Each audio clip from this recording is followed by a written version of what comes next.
బాధలు చూడయ్యో నా లింగ స్వామి భక్తుల బాధలు చూడయ్యో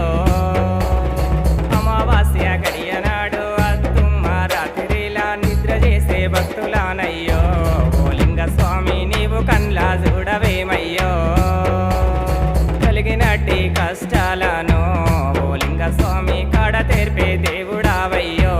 ఓ లింగ స్వామి కాడ తెర్పే దేవుడావయ్యో శంభు మీద శంభు పెట్టి శంభులో చామంతి పెట్టి శంభు పూజలు చేసినప్పుడు నా లింగ స్వామి పూజ కాడ హమ్మలేదాయే